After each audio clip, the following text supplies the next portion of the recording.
ओम नमो भगवते वासुदेवाय नमः। कल की कथा में आपने प्रहलाद की कथा, याज्ञवल्क्य के मैत्री संवाद, प्रहलाद का प्रभु प्रेम और हिरण्यकशिपु के अत्याचारों को सुना था। आज की कथा में हम नरसिंह भगवान का प्रादुर्भाव और हिरण्यकशिपु के वध की कथा का श्रवण करेंगे। हिरण्यकशिपु ने प्रहलाद से कहा कि क्या तेरे भगवान सर्वत्र हैं, तो फिर इस स्तंभ में उनके दर्शन क्यों नहीं हो रहे हैं? क्या तेरे भगवान स्तंभ में हैं? प्रहलाद बोले, जी हाँ, मेरे प्रभु इसमें भी हैं। आपकी आंखों में काम है, अतः वे दिखाई नहीं देते। हिरण्यकशिपु ने कहा, मैं इस स्तंभ को तोड़कर विष्णु की हत्या करूंगा। राजा तलवार लेने गया तो इधर प्रहलाद सोचने लगे कि मैंने कह दिया कि भगवान इस स्तंभ में है, किंतु क्या इसमें उनका वास हो सकता है? उन्होंने स्तंभ पर जो कान लगाया तो अंदर से गुरु गुरु की ध्वनि आई और प्रहलाद को विश्वास हो गया कि भगवान इस स्तंभ में भी हैं। उन्होंने उस स्तंभ का आलिंगन किया। अंदर नरसिंह स्वामी विराजमान थे। उन्होंने प्रहलाद को आश्वस्त किया कि वे इसमें हैं और प्रहलाद की रक्षा करेंगे। इधर हाथ में तलवार लेकर हिरण्यकशिपु दौड़ता हुआ आया और चिल्लाने लगा, बता वह तेरा विष्णु कहाँ है? प्रहलाद बोले, वे इसी स्तंभ में विराजमान हैं।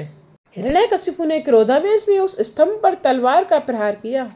तुरंत श्री नरसिंह स्वामी गुरु गुरु बोलते हुए उस स्तंभ में से प्रकट हुए। उन्होंने हाथ बढ़ाकर हिरण्यकशिपु को गोद में बिठा लिया और कहा, यह ना रात है और ना दिन, ना धरती है ना आकाश, घर में भी नहीं बाहर भी नहीं, किंतु देहली पर तुझे मारूंगा। अस्त्र या शस्त्र से नहीं, नाखून से मारूंगा। और भगवान ने उस असुर को नाखून से चीर कर मार डाला। नरसिंह भगवान की जय। मनुष्य के दुख का कारण उसका देहाभिमान है, शरीर घर है। शरीर घर में रहने वाली जीव देहली है। उसे ना तो अंदर कहा जा सकता है और ना बाहर। यदि अभिमान को मारना है तो जीव पर ठाकुर जी का नाम रखो। अपने भक्त प्रहलाद के वचनों को कृतार्थ करने और अपनी सर्वव्यापकता सिद्ध करने के हेतु भगवान नरसिंह के स्वरूप में वैशाख शुक्ल चतुर्दशी के दिन काष्ठ स्तंभ में से प्रकट हुए थे। पंजाब में आज के मुल्तान शहर में हिरण्यकशिपु की राजधानी थी, जहाँ नरसिंह स्वामी का प्राकट्य हुआ था। इसी कारण से पंजाब वासी अपने नाम के साथ सिंह शब्द का प्रयोग करते हैं। वे सिंह के समान बलवान हैं। आज भी वे शक्तिशाली हैं। गुजरात की जनता बकरी सी भीरू बन रही है। सत्वहीन भोजन और चायपान करने वाला शक्तिशाली कैसे बन सकता है? पंजाब वासी दूध और लस्सी का उपयोग करते हैं। किसी गुजराती युवा से 2 सेर दूध पीने को कहा जाएगा तो वह कहेगा, नहीं नहीं, इतना दूध मैं कैसे पी सकता हूँ, मेरे पेट में गड़बड़ी हो जाएगी। जो 2 सेर दूध नहीं पी सकता वह देश सेवा कैसे करेगा? इसलिए बलवान बनो। शक्तिहीन पुरुष आत्मा को प्राप्त नहीं करता। नरसिंह भगवान भी गुरु गुरु का उच्चारण करते थे। यही बताता है कि गुरु के बिना भगवान के दर्शन शक्य नहीं है। हर प्रकार की साधना की जाए, विवेक वैराग्य भी हो, षट संपत्ति आदि भी हो, किंतु जब तक किसी संत की गुरु की कृपा नहीं होती तब तक मन शुद्ध नहीं हो पाता और भगवान की प्राप्ति भी नहीं हो पाती। मनुष्य चाहे जितने साधन करे, किंतु संत की कृपा होने पर ही वह मन हमेशा के लिए शुद्ध हो सकता है। मन तो बड़े से बड़े साधुओं को भी सताता है, वह बड़ा ही चंचल है। इसीलिए मन शुद्धि के बिना ईश्वर का साक्षात्कार नहीं हो सकता। मल विक्षेप आवरण आदि से मन कलुषित और मलिन होता है। जिस प्रकार मलिन या चंचल जल से प्रतिबिंब दिखाई नहीं देता, उसी प्रकार मलिन चंचल और आवरण युक्त मन से परमात्मा का प्रतिबिंब दिखाई नहीं देता। अतः किसी भी संत का आश्रय लो, किसी गुरु की शरण में जाओ। गुरु कृपा के बिना हृदय शुद्ध नहीं हो सकता। साधना करने पर भी सदगुरु की कृपा के बिना काम नहीं बनेगा। मात्र साधन साधना से हृदय शुद्ध नहीं हो पाएगा। नरसिंह स्वामी ने गुरु शब्द का उच्चारण करके जगत को बताया है कि सदगुरु की कृपा के बिना उनका साक्षात्कार नहीं हो सकता। नामदेव को भी गुरु के बिना ज्ञान नहीं हो पाया था। आजकल के लोग पुस्तक पढ़कर ज्ञानी बन जाते हैं। उन्हें गुरु की, ब्रह्मचर्य पालन की, मौन व्रत की, सदाचार की, संत सेवा की मानो आवश्यकता ही नहीं है। बिस्तर में लेटकर पुस्तक पढ़कर ज्ञानी बन जाते हैं। एक बार महाराष्ट्र में संतों की एक मंडली सी बन गई। भक्त मंडली के संतों की परीक्षा करने के लिए मुक्ताबाई ने गोरा कुमार से कहा। नामदेव को अभिमान था कि वह भगवान का प्यारा है और वे उससे बातें भी करते हैं। गोरा कुमार सभी के सिर पर एक एक चपत लगाकर परीक्षा करने लगा। उसने नामदेव के मस्तक पर भी एक चपत लगाई। ऊपर से तो नामदेव ने कहा कुछ भी नहीं, किंतु उनका मुंह फूल गया। उन्होंने अभिमान बस सोचा कि कहीं मिट्टी के बर्तन की भांति मेरी परीक्षा हो सकती है क्या? अन्य भक्तों के चेहरे के भाव अपरिवर्तित रहे। गौरा कुमार ने अपना निर्णय सुनाया। सभी के मस्तक पक्के हैं, किंतु इस नामदेव का कच्चा है। यह सुनकर नामदेव बोले, तुम्हारा शरीर ही कच्चा है, तुम्हें शिक्षा की आवश्यकता है। नामदेव ने विठलनाथ जी के पास जाकर यह सारी घटना सुनाई। विठलनाथ जी ने कहा, नामदेव, यदि मुक्ताबाई और गौरा कुमार कहते हैं कि तेरा सिर कच्चा है, तो अवश्य तू कच्चा ही होगा। नामदेव, तुझे अभी तक सर्वव्यापक ब्रह्मा के स्वरूप का अनुभव ही नहीं हुआ है। इसका कारण यह है कि तूने अब तक किसी सदगुरु का आश्रय नहीं लिया है। तू मंगल बेड़ा में रहने वाले मेरे भक्त बिसोबा खेचर के पास जा, वह तुझे ज्ञान देगा। नामदेव उन्हें ढूंढते हुए शिव मंदिर में पहुंचे। वहां देखा तो बिसोबा खेचर शिवलिंग पर पांव पसार कर सोए हुए थे। बिसोबा पहले से ही जान गए थे कि नामदेव आ रहे हैं, अतः वे उन्हें शिक्षा देने के हेतु ही शिवलिंग पर पांव पसार कर सोए हुए थे। नामदेव यह दृश्य देखकर सोचने लगे कि जो व्यक्ति भगवान का अपमान कर रहा है, वह मुझे कौन सी शिक्षा दे सकेगा। नामदेव ने बिसोबा से कहा कि वे शिवलिंग पर से पांव हटा लें। बिसोबा खेचर ने नामदेव से कहा, तू मेरे पांव उठाकर किसी ऐसे स्थान पर या ऐसी दिशा में रख दे जहाँ शंकर का अस्तित्व ही ना हो। नामदेव बिसोबा के पांव इधर उधर करने लगे, किंतु वे जहाँ भी खेचर का पांव रखते थे वहीं पर शिवलिंग प्रकट हो जाता था और इस प्रकार सारा मंदिर शिवलिंग से भर गया। नामदेव यह देखकर आश्चर्य में डूब गए। बिसोबा ने उनसे कहा, तू वास्तव में अभी कच्चा ही है। सभी स्थानों में तू अब भी ईश्वर का दर्शन नहीं कर सकता। विश्व में भगवान सूक्ष्म रूप से हर जगह व्याप्त हैं। तू सभी जड़ चेतन में ईश्वर को निहार। इस प्रकार जब भक्ति और ज्ञान का साथ मिल गया तो नामदेव सभी में और हर जगह ईश्वर का दर्शन करने लगे। ज्ञान प्राप्त करने के बाद नामदेव वापस लौटे। वापस लौटते हुए रास्ते में किसी वृक्ष के नीचे बैठकर वे कहीं भोजन की तैयारी कर रहे थे कि एक कुत्ता रोटी चुरा कर भागा। पर आज तो नामदेव ने उस कुत्ते में भी भगवान का ही दर्शन किया। रोटी सूखी थी, अतः वे घी लेकर उस कुत्ते के पीछे भागते हुए चिल्लाने लगे, रुक जा, रोटी तो सूखी है, मैं तुझे उस पर घी लगा कर दूं। यदि गुरु ही सांसारिक बंधनों में और विषयों में फंसे हुए हैं तो निश्चय जानो कि वे तुम्हें भी सांसारिक बंधनों से मुक्त नहीं कर पाएंगे। यदि हम यह मानने लगें कि ईश्वर सर्वत्र सर्वव्यापी है तो पाप करने के लिए कोई स्थान ही नहीं मिलेगा। ईश्वर की सर्वव्यापकता का अनुभव हो जाने पर पाप करने के लिए ना तो कोई स्थान ही मिलेगा और ना कोई समय ही मिलेगा। हिरण्यकशिपु का तो संहार हो गया, किंतु नरसिंह स्वामी का क्रोध अभी तक कायम ही था। उनका क्रोधित स्वरूप देखकर तीनों लोग भयभीत हो गए। किसी में भी यह साहस नहीं था कि वह उनके पास जा सके। आखिर ब्रह्मा ने लक्ष्मी जी से कहा, माता जी, आप ही इन्हें शांत कीजिए। देवों ने भी उनसे प्रार्थना की। लक्ष्मी जी ने सोचा कि वे मेरे स्वामी हैं, यदि मैं उनके पास जाऊंगी तो वे शांत हो जाएंगे। मन में ऐसा अभिमान लेकर वे उनके पास पहुंची। पर भगवान तो नम्र व्यक्ति की ही बात सुनते हैं, अभिमानी की नहीं। आज उन्होंने लक्ष्मी जी को पहचानने से इनकार कर दिया। अब भगवान ब्रह्मा ने प्रहलाद जी से कहा, बेटे, तेरे पिता पर ये क्रोधित हुए हैं, अब तू ही इन्हें मना ले। प्रभु आज तेरे लिए ही प्रकट हुए हैं, अतः यदि तू उनके पास जाएगा तो वे शांत हो जाएंगे। प्रहलाद ने प्रभु के पास जाकर उन्हें साष्टांग प्रणाम किया। उन्हें देखकर प्रभु के हृदय में आनंद का सागर उमड़ आया। प्रहलाद को गोद में बिठलाकर वात्सल्य भाव से वे उनका शरीर चाटने लगे। प्रहलाद की बातें भगवान की गोद में जो विराजमान होता है उसका काल भी कुछ नहीं बिगाड़ सकता। परमात्मा को प्रसन्न करने के लिए शुद्ध प्रेम आवश्यक है। ज्ञान आदि की तो महत्ता कम ही है। शब्द ज्ञान आवश्यक नहीं है। अनेक बार शब्द ज्ञान प्रभु भजन में बाधक हो जाता है।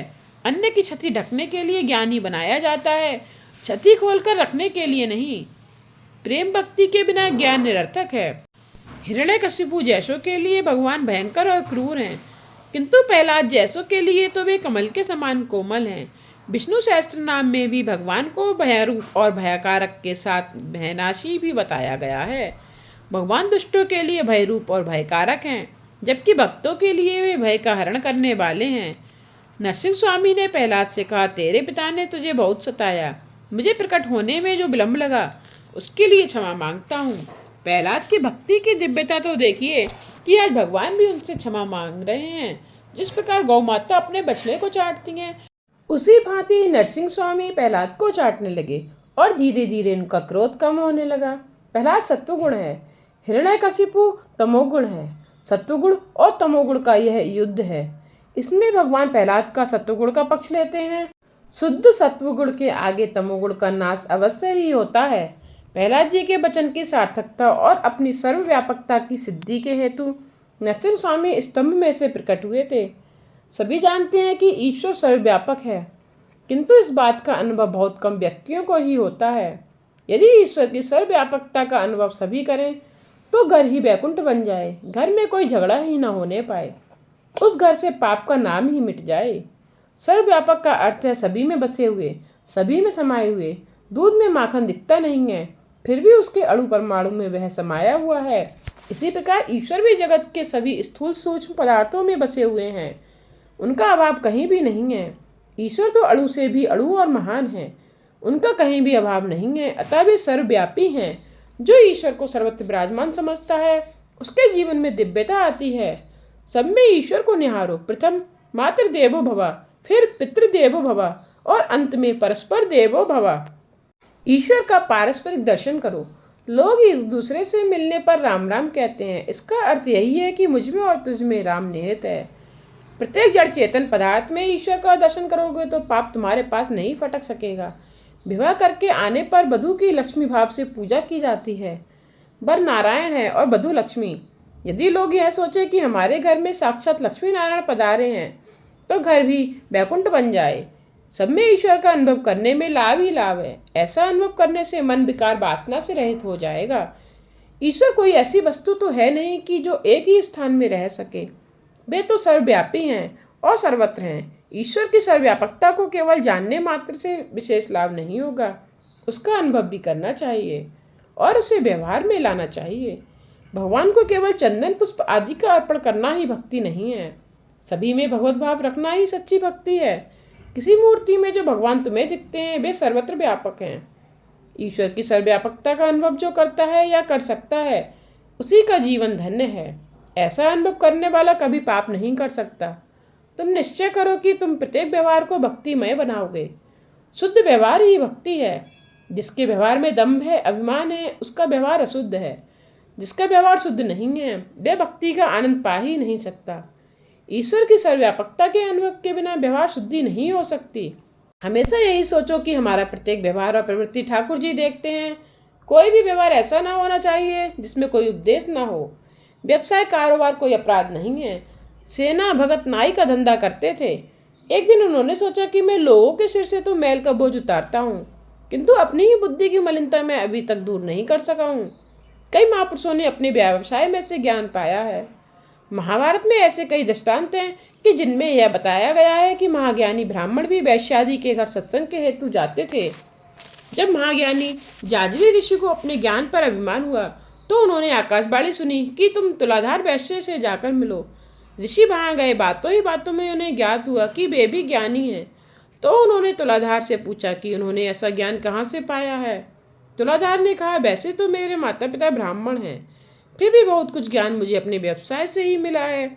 मेरा व्यवसाय ही मेरा गुरु है। श्रम के अनुपात से ही लाभ लेता हूँ। तुला की डंडी की भांति मैंने अपने मन बुद्धि को सरल और समान बना लिया है। वैसे लाभ न कमाए तो अपने कुटुंब का परिपालन कैसे करेगा। नफा कमाना वैसे तो अपराध नहीं है, किंतु अयोग्य नफा लेना गुनाह है। वाणिज्य भी भक्ति है। ऐसा मत सोचो कि भक्ति केवल मंदिर में ही रहकर की जा सकती है। भक्ति हर जगह की जा सकती है। ईश्वर से अभिव्यक्त रहकर किया गया व्यवहार भक्ति है। ईश्वर से कभी अलग मत हो। सुखदेव जी सावधान करते हैं, यदि मनुष्य ग्राहक में ईश्वर का दर्शन करके व्यापार करे तो उसका वह व्यापार भी भक्ति ही है। योग्य लाभ कमाना वैश्य का धर्म है, किंतु जब भी ग्राहक के साथ व्यापारी बातचीत करने लगता है तो वह भूल जाता है कि इस ग्राहक में भी भगवान है, और इस प्रकार किया गया वह अयोग्य व्यापार से पापमय हो जाता है। दुकान में स्थापित प्रभु की उपस्थिति में ही बहुत से व्यापारी पाप करते हैं। 5 कप माल 25 में देते हुए कहते हैं कि मैं यह मूल कीमत में ही बेच रहा हूँ। ऐसा कभी ना करें।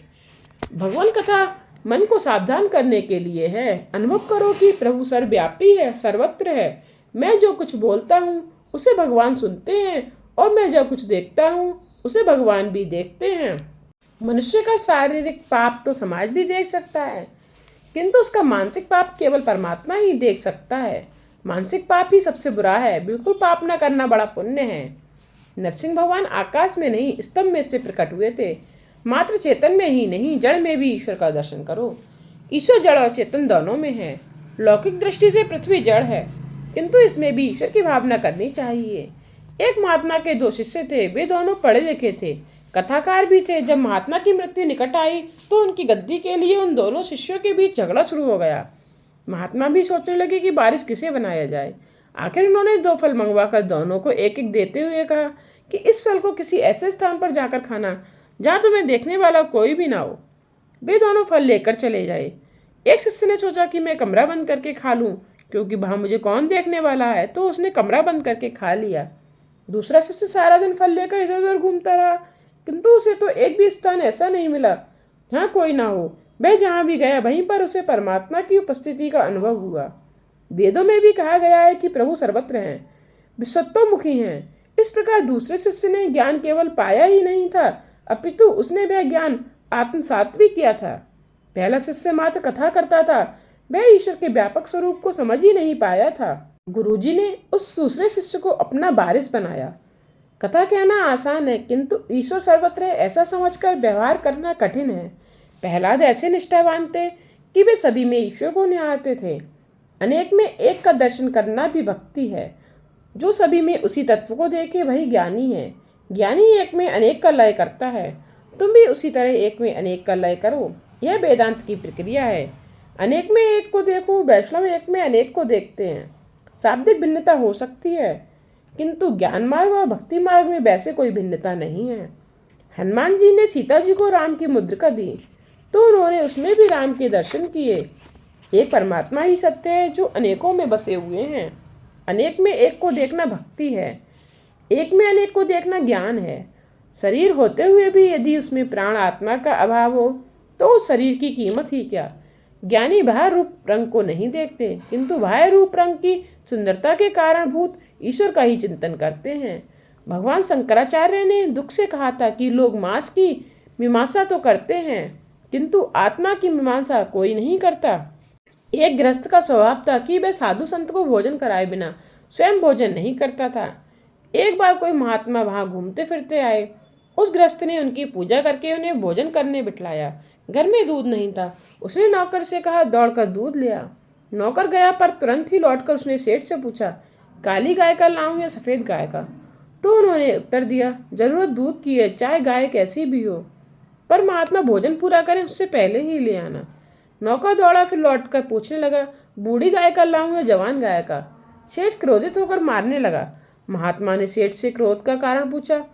सेठ ने कहा, कितना मूर्ख है नौकर, कई बार उसे दूध लेने भेजा, फिर भी वह नहीं ला सका।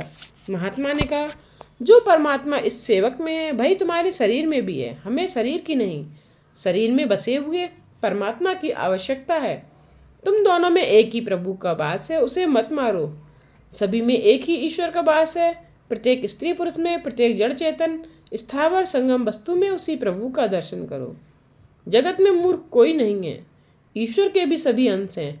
जो अन्य को मूर्ख मानता है वह स्वयं मूर्ख है। हमारे देश में तो पशु की पूजा की जाती है। भैरवनाथ का वाहन कुत्ता है और शीतला माता का वाहन है गधा, अतः कुत्ता और गधे भी तिरस्कार्य नहीं है। ईश्वर चैतन्य रूप में सभी में है, अतः तुम अनुभव ऐसा करो कि ऐसे स्वभाव वाले की प्रत्येक क्रिया भक्ति और ज्ञान में होगी। नरसिंह भगवान ने प्रकट होते समय गुरु शब्द का उच्चारण किया था। यह सच है कि ईश्वर सर्वत्र है, किंतु जब तक सद्गुरु की ओर से दिव्य दृष्टि ना मिले तब तक ईश्वर के दर्शन नहीं किए जा सकते। जो जितेंद्रिय है वही स्वतंत्र है। स्वातंत्र्य मनुष्य को स्वेच्छाधारी बनाता है, अतः स्वतंत्र और स्वच्छंद्रिय ना बनो। बुद्धि का कभी विश्वास मत करो। किसी संत को गुरु बनाकर उसके अधीन रहो। जो तुम्हें पाप करने से रोके ऐसे किसी संत के अधीन रहो। गुरु करना ही चाहिए, किंतु गुरु बनाने से पूर्व अच्छी तरह से सोचना परख लेना चाहिए कि जिस व्यक्ति को तुम गुरु बनाने जा रहे हो वह योग्य और सुपात्र भी है या नहीं। किसी ने कहा है, पानी पीना छान के, गुरु करना जान के। वर्तमान जगत के किसी महापुरुष में यदि तुम्हें श्रद्धा नहीं है तो प्राचीन महात्माओं को ही गुरु मानकर उनके अधीन रहो। महापुरुष अमर होते हैं। शंकराचार्य और वल्लभाचार्य जैसे संत अमर हैं। उन्हें गुरु मानकर उनकी सेवा करो और उनका आश्रय भी लो। गुरु के बिना कल्याण नहीं हो सकता। किसी संत के चरणों का आश्रय लेने पर सद्गुरु कृपा करेंगे।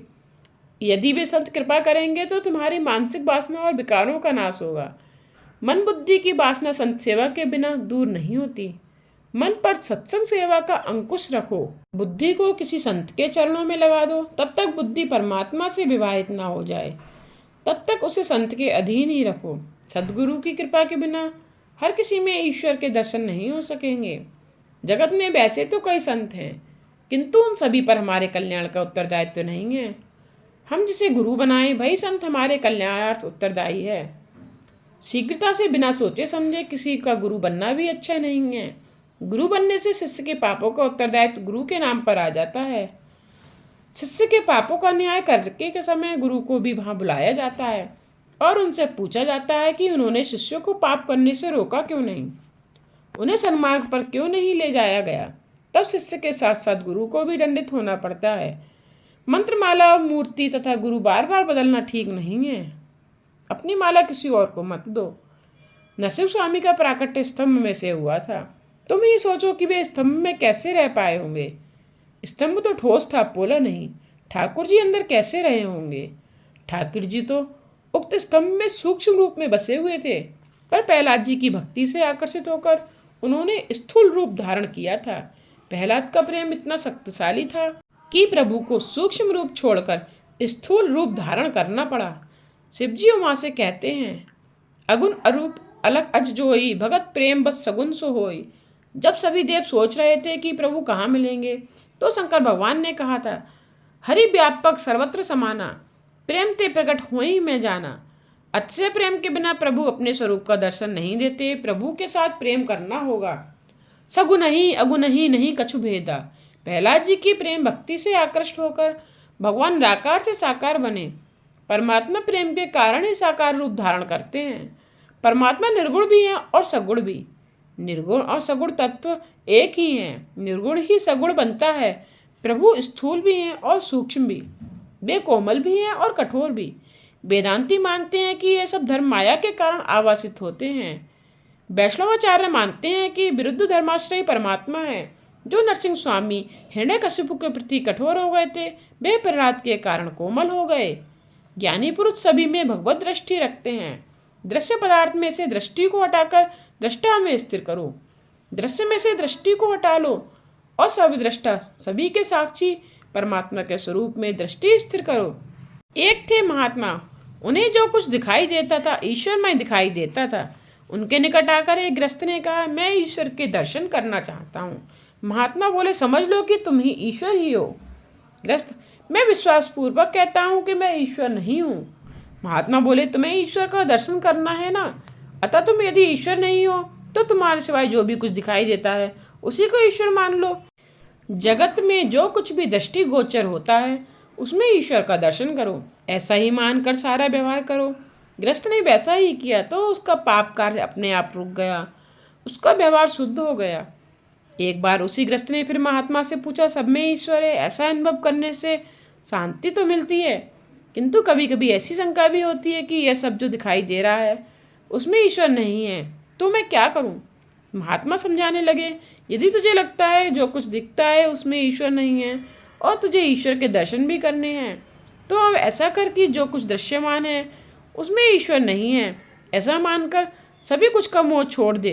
दृश्यमान के साथ प्रेम ना करें। दृश्य वस्तु ईश्वर नहीं है, तू दृष्टा के साथ प्रेम कर।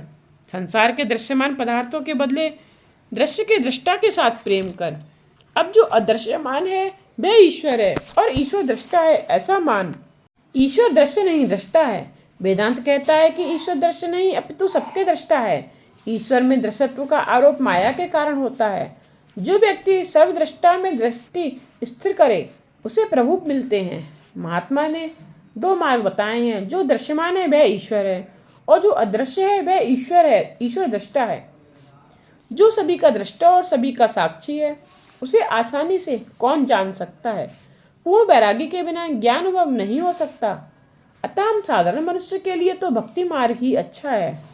यह जो कुछ दृश्यमान है सब ईश्वरमय है। वैष्णव मानते हैं कि सभी पदार्थों में ईश्वर है। ऐसा मानकर व्यवहार करने से भक्ति मार्ग में सफलता मिलेगी। ईश्वर के किसी भी स्वरूप के प्रति आसक्ति रखे बिना भक्ति नहीं हो पाएगी। शंकर भगवान समाधि में बैठते थे। समाधि में क्या है, अपने स्वरूप को स्वयं देखना ही समाधि है। कोई भी एक मार्ग निश्चित कर लो। प्रत्येक दृश्य वस्तु विनाशी है, ऐसा मानकर मोह का त्याग कर दृष्टा के साथ प्रेम करोगे तो वेदांत अनुसार आत्म साक्षात्कार होगा। दृष्टा में दृष्टि स्थिर करो अथवा प्रत्येक पदार्थ में ईश्वर का अनुभव करो। आज की कथा को यहीं विश्राम देते हुए हम कल की कथा में प्रहलाद जी की स्तुति जो आरंभ हुई थी उसकी कथा का श्रवण करेंगे तथा साथ ही साथ प्रभु प्रेम और सत्यभामा नारद का प्रसंग सुनेंगे। की कथा सुनने के लिए मेरे चैनल को सब्सक्राइब करके बेल आइकन पर प्रेस करके ऑल पर क्लिक करना ना भूलिएगा, जिससे आने वाले वीडियोज़ के नोटिफिकेशन आप तक पहुंचते रहें।